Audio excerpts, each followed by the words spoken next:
Prince of Wales has been visiting the tiny island of Phuket. The islanders, at their home is an hour from Rio de Janeiro, called it Day of the Prince.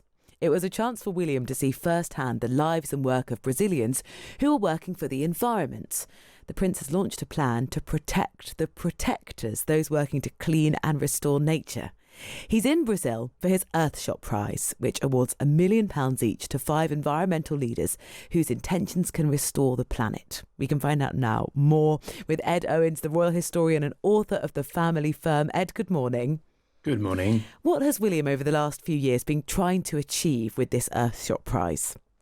He has tried effectively to focus attention on the good work of scientists, of technologists who have sought to introduce new schemes to diversify in terms of ecology, in terms of protecting the environment as well. And, the 5 winners will be very worthy winners. I've reviewed the projects, lots of emphasis on restoration of biodiversity, protection of the environment, new energy transformation systems, a lot of interesting stuff, and it's his role to shine a light on these people. And do you think he's done that successfully over the last few years? Yes, I think he has. We have to put this in the context of the wider geopolitical crisis over environment.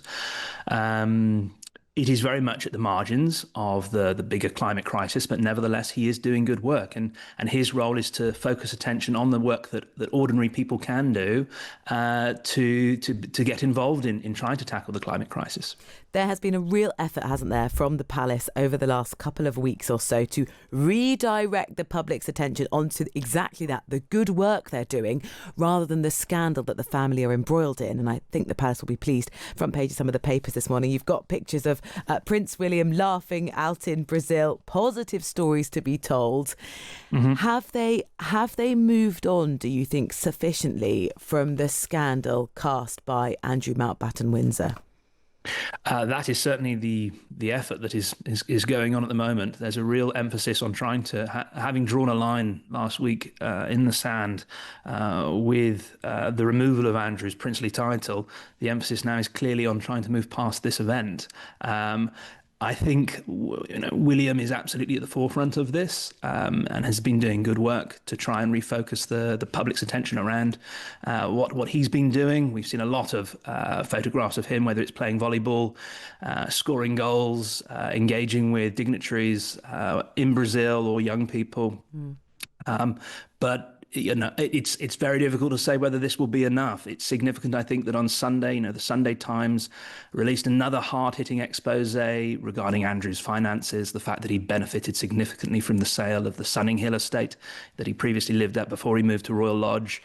It just depends, I think, on whether the media and the public are ready to move on. Yeah, and also maybe some parliamentarians, because we know the Public Accounts Committee have been looking at really some of the more opaque parts of the finances and how it was that he was staying at Royal Lodge effectively rent-free. What are the big remaining unanswered questions, do you think? The major questions that remain are how his lifestyle was funded. There are fundamental questions over that. Whether this peppercorn rent that he was paying for whilst he was in Royal Lodge was value for money. Let's remember that Royal Lodge is a Crown Estate property, and the Crown Estate is meant to work in the public interest.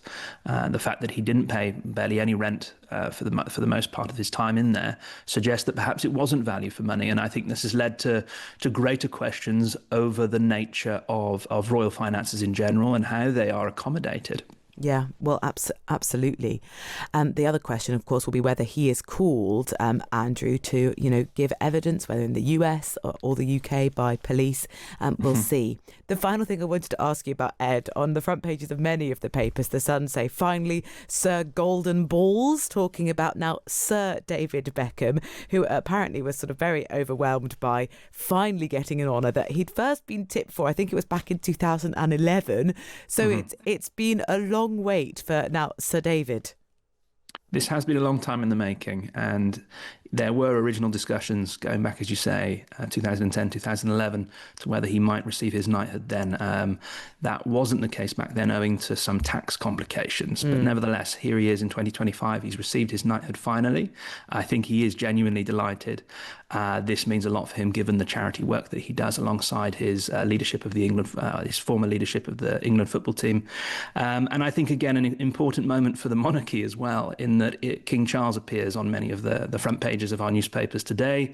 A key sort of point to stress that the work of the monarchy goes on, irrespective of what has happened in the last 2 to 3 weeks. Ed, thank you very much. Ed Owens, the royal historian and author of The Family Firm.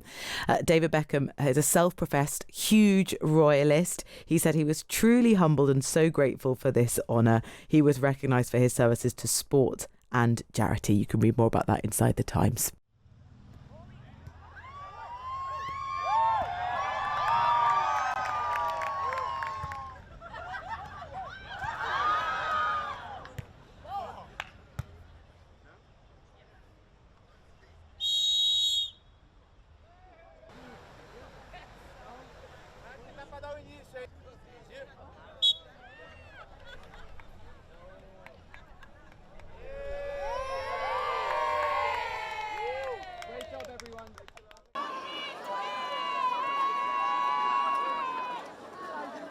Sabar. Ada dia.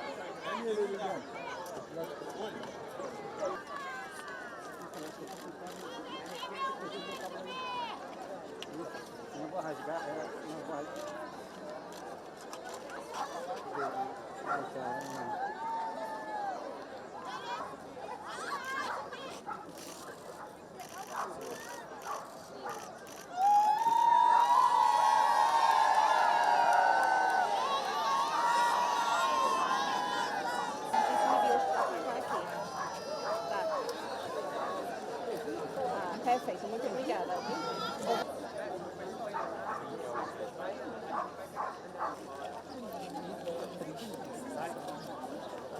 Desculpa aí.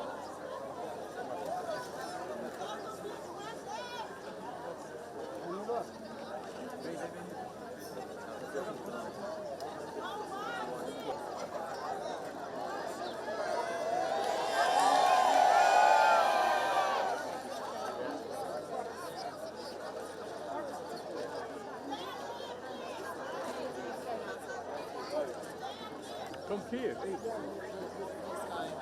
I'm not allowed to. Yeah.